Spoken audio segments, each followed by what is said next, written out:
नमस्कार, मैं हूं आशीष और आप देख रहे हैं आशीष कॉमर्स क्लासेस। मेरे प्रिय साथियों, हम लोग अपने वीडियोस में ऑडिट की चर्चा कर रहे थे कि कैसे ऑडिट होता है।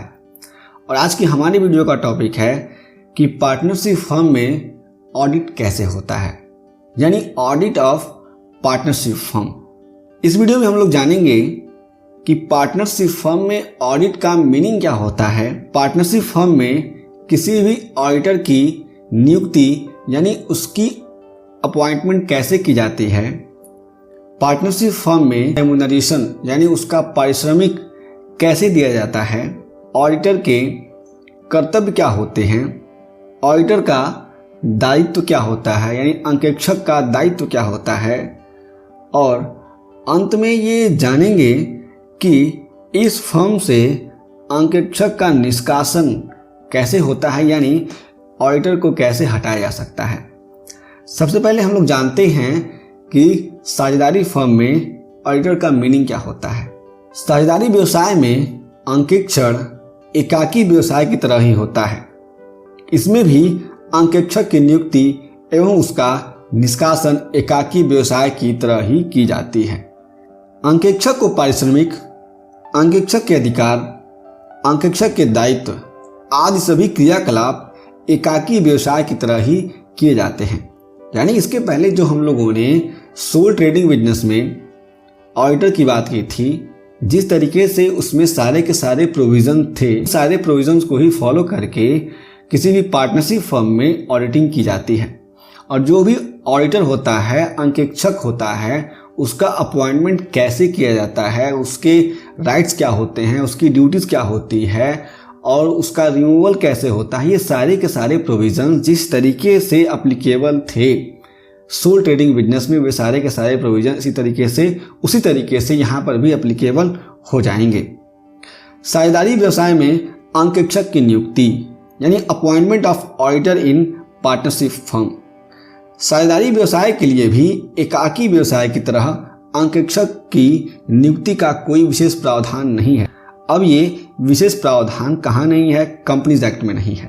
अतः एकाकी व्यवसाय की तरह इसमें भी अंकेक्षक की नियुक्ति अंकेक्षक एवं साझेदारों के बीच समझौते के आधार पर की जाती है, यानी कॉन्ट्रैक्ट बेस पर यहाँ पर नियुक्ति होती है। किसकी? ऑडिटर की। अंकेक्षक नियुक्ति की प्रक्रिया में यदि साझेदारी प्रलेख यानी पार्टनरशिप डीड में कोई प्रावधान दिया गया है तो उसी प्रावधान का अनुसरण करते हुए अंकेक्षक की नियुक्ति की जाती है। जब अंकेक्षक की नियुक्ति की जाती है तभी उसके कार्यक्षेत्र का भी निर्धारण कर लिया जाता है। यानी यहाँ पे कहा जा रहा है कि अगर जो भी पार्टनरशिप बनता है तो पार्टनरशिप बनने के समय उसका एक लीगल डॉक्यूमेंट बनता है। उस लीगल डॉक्यूमेंट का नाम है पार्टनरशिप डीड। तो पार्टनरशिप डीड बनने के समय जो भी उसमें रूल्स एंड रेगुलेशंस लिखे जाते हैं, उन रूल्स एंड रेगुलेशंस में अगर अंकेक्षक के अपॉइंटमेंट यानी ऑडिटर के अपॉइंटमेंट की बात लिखी गई है तो उसी तरीके से हम लोग ऑडिटर का अपॉइंटमेंट करेंगे। लेकिन उस डीड में ऑडिटर के अपॉइंटमेंट की बात नहीं लिखी गई है तो हम क्या करेंगे, अपने अलग से कॉन्ट्रैक्ट करेंगे और ऑडिटर की अपॉइंटमेंट की जाएगी। और आगे कहा गया है कि उसी के ही अनुसार कोई भी ऑडिटर कैसे काम करेगा उसका निर्धारण भी कर लिया जाएगा। साझेदारी व्यवसाय में अंकेक्षक का पारिश्रमिक यानी remuneration of auditor in partnership firm. किसी भी पार्टनरशिप फर्म में किसी भी ऑडिटर का रेम्यूनरेशन क्या होगा, ये बात यहाँ पे कही जा रही है।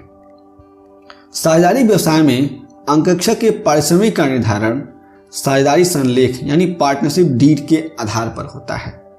यानी जो भी पार्टनरशिप डीड है उसमें जैसे जैसे लिखा गया है कितना रेम्यूनरेशन देना है पार्टनर के द्वारा ऑडिटर को, वैसे ही हम क्या करेंगे, रेम्यूनरेशन देंगे।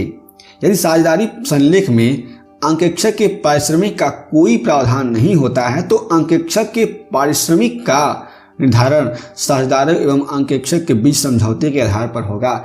यदि पार्टनरशिप डीड में नहीं लिखा है कि ऑडिटर को ऑडिटिंग करने के बाद से कितने पैसे दिए जाएंगे, कितना रेम्यूनरेशन होगा उसका, तो जो भी पार्टनर्स होगा उस पार्टनर्स के और जो भी ऑडिटर होगा उसके बीच में कॉन्ट्रैक्ट होगा, उस कॉन्ट्रैक्ट पर लिखा रहेगा कितना पैसा देना है ऑडिटर को ऑडिटिंग करने के बाद। अगला है साझेदारी व्यवसाय में अंकेक्षक का कर्तव्य यानी rights of auditor in partnership firm. इसमें पहला है पारिश्रमिक पाने का अधिकार, यानी जो ऑडिटर है उसे अधिकार होता है कि जो कार्य वह कर रहा है ऑडिटिंग का उसके बदले उसे पैसा मिले यानी पारिश्रमिक मिले।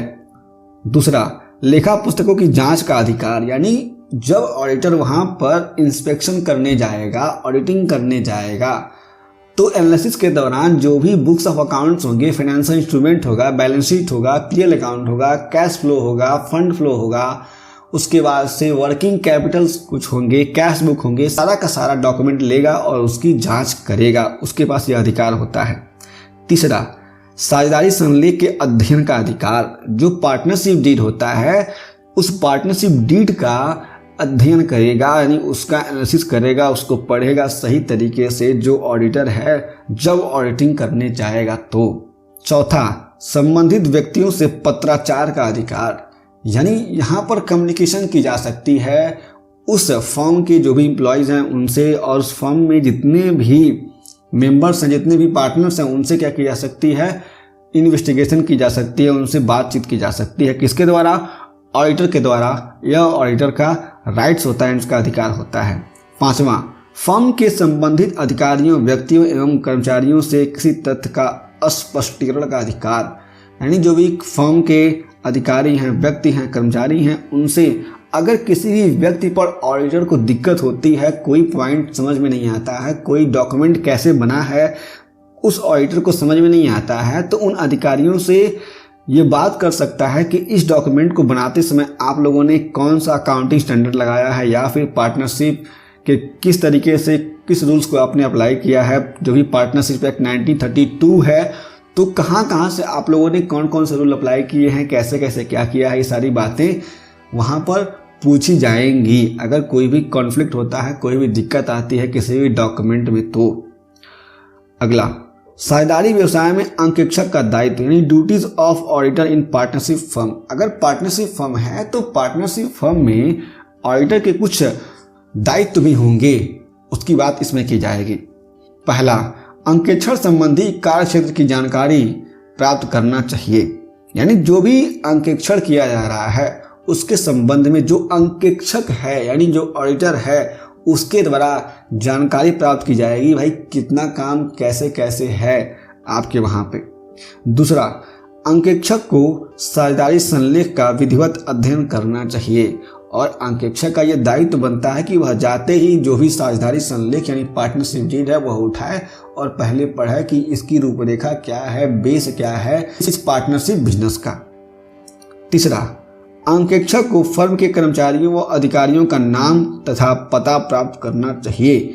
यहाँ पे कहा जा रहा है कि अंकेक्षक जब जाएगा ऑडिटिंग करने तो उस समय वह पता कर सकेगा कि जो भी कंपनी के कर्मचारी हैं और जो भी अधिकारी हैं उनका नाम क्या है, उनका पता क्या है, यानी आगे अगर कोई भी डिफ़ॉल्ट हो तो उसको वहाँ पे समझ में आए और उस तरीके से वह ऑडिटिंग करें।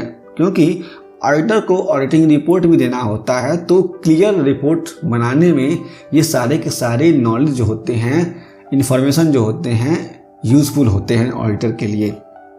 चौथा, अंकेक्षक को अंकेक्षण संबंधी कार्य का संपादन पूरी निष्ठा और ईमानदारी से करना चाहिए। भाई बहुत ईमानदारी यहाँ पर ईमानदारी दिखानी पड़ती है जो भी अंकेक्षक होता है। पांचवा, अंकेक्षक को अंकेक्षण कार्य की समाप्ति पर अपने हस्ताक्षर के साथ भली प्रकार से जांच के बाद ही प्रतिवेदन देना चाहिए, यानी ऑडिट रिपोर्ट देना चाहिए। जब ऑडिटिंग हो जाती है तो ऑडिटिंग हो जाने के बाद से अंकेक्षक के द्वारा यानी ऑडिटर के द्वारा क्या किया जाता है, ऑडिट रिपोर्ट दिया जाता है। तो यह रिपोर्ट बहुत ही ईमानदारी के साथ और अच्छे तरीके से बना करके देना चाहिए जिसमें सत्यता हो। मैं आपको यहाँ बता देना चाहता हूँ कि ऑडिटर केवल और केवल सीए हो सकता है। सीए के पास ही यानी चार्टर्ड अकाउंटेंट के पास ही यह राइट्स है कि वह जाकर के ऑडिटिंग कर सकता है। छठवां, अंकेक्षक को साझेदारों के द्वारा सुझाव या परामर्श मांगे जाने पर उन्हें उनके व्यवसाय से संबंधित उचित सुझाव देना चाहिए, यानी जो भी अंकेक्षक हैं उनको सुझाव देना चाहिए। कब? जब उस बिजनेस के, उस पार्टनरशिप फर्म बिजनेस के जो भी पार्टनर्स हैं कोई भी सुझाव मांगते हैं या सजेशन मांगते हैं तो। 7वां, अंकेक्षक को फर्म से संबंधित दस्तावेजों एवं बातों को गोपनीय रखना चाहिए। हाँ, जो भी डॉक्यूमेंट्स हैं उनको सेक्रेट रखे, गोपनीय रखे। जो ऑडिटर होता है उसका यह दायित्व होता है। आगे और अंतिम में देखते हैं कि साझेदारी व्यवसाय में अंकेक्षक का निष्कासन, यानी कैसे हम लोग अंकेक्षक को हटाएंगे। Removal of auditor in partnership firm. साझेदारी व्यवसाय में अंकेक्षक का निष्कासन साझेदारी संलेख यानी पार्टनरशिप डीड के आधार पर होता है। यानी पार्टनरशिप डीड में यह लिखा होता है किस तरीके से हम लोग जो भी ऑडिटर आएगा उसका निष्कासन करेंगे। यदि साझेदारी संलेख में अंकेक्षक के निष्कासन का कोई प्रावधान नहीं होता है तो अंकेक्षकों की नियुक्ति की शर्तों अथवा साझेदारों की इच्छा के अनुकूल भी निष्कासित किया जा सकता है। जब अंकेक्षक का निष्कासन होगा तो नया अंकेक्षक संस्था के संबंध में पुराने अंकेक्षक से बातचीत करता है। यहाँ पे कहा जा रहा है कि अगर पार्टनरशिप डीड में कुछ नहीं लिखा है तो जो भी ऑडिटर है और पार्टनर्स हैं उनके बीच में जो एग्रीमेंट बनेगा, जो सुझाव होंगे, उन सुझावों के आधार पर इनको निष्कासित किया जाएगा। और जो नया ऑडिटर आएगा इनके जाने के बाद से उन दोनों ऑडिटर्स में कुछ न कुछ वार्तालाप होगी, किस तरीके से ऑडिटिंग हुआ है इस फर्म का और क्या क्या इसमें दिक्कत है, क्या क्या अच्छाई इस फर्म में है। मेरे प्रिय साथियों, आपको यह वीडियो कैसा लगा हमें नीचे कमेंट बॉक्स में जरूर बताइएगा। पार्टनरशिप फर्म के इस ऑडिट वीडियो में जितनी भी बातें थी हमने यहाँ पे क्लियर कर दी हैं। यदि कोई प्रश्न है तो हमें जरूर बताएं। हम फिर से मिलेंगे एक नए वीडियो के साथ, तब तक के